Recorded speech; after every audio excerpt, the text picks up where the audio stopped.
Group 2 2A மாணவர்களே, 2Aவோட cut off என்னவா இருக்கும் அப்படின்னு நிறைய மாணவர்கள் கேட்டுக்கிட்டே இருக்கீங்க. உங்களுக்கு கட் ஆஃப் பத்தின டீடைல்ஸ் நான் ஆல்ரெடி சொல்லிட்டேன். அதோடைய லாஜிக் அரைவல் எப்படி இருக்கும் அப்படின்னா, கடந்த தேர்வுல மேக்ஸ்ல எல்லாருமே 22 கேள்விகள் குறிப்பாங்க. இப்ப சராசரியா 15 கேள்வி தான் குறிக்க முடியுது. இங்கிலீஷ்ல 95 டு 90 கேள்விகள் சராசரியா குறிப்பாங்க. இப்ப 70 டு 75 கேள்விகள் தான் குறிக்க முடிஞ்சிருக்கு. ஜிஎஸ்ல சராசரியா 50 கேள்விகள் குறிக்கலாம். தற்போது 40 கேள்விகள் தான் குறிக்க முடியுது.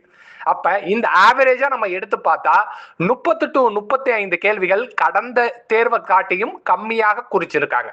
அப்ப சேஃப் ஸ்கோர் என்ன சார்னா 140 பிளஸ் நீங்க போட்டிருந்தீங்கன்னா உங்களுடைய சேஃப் ஸ்கோரா இருக்கும். உங்களுக்கு ஸ்பெஷல் ரிசர்வேஷன் இருக்கு அப்படின்னா 130 பிளஸே அது சேஃப் ஸ்கோர் தான். ரைட் சார், எந்த கேள்விகளுக்கு மேல நான் குறிச்சிருந்தா நான் மெயின்ஸுக்கு படிக்கலாம்னா 135 கேள்விகளுக்கு மேல நீங்க குறிச்சிருக்கீங்க அப்படின்னா தாராளமாக நீங்க மெயின்ஸுக்கு படிக்கலாம்.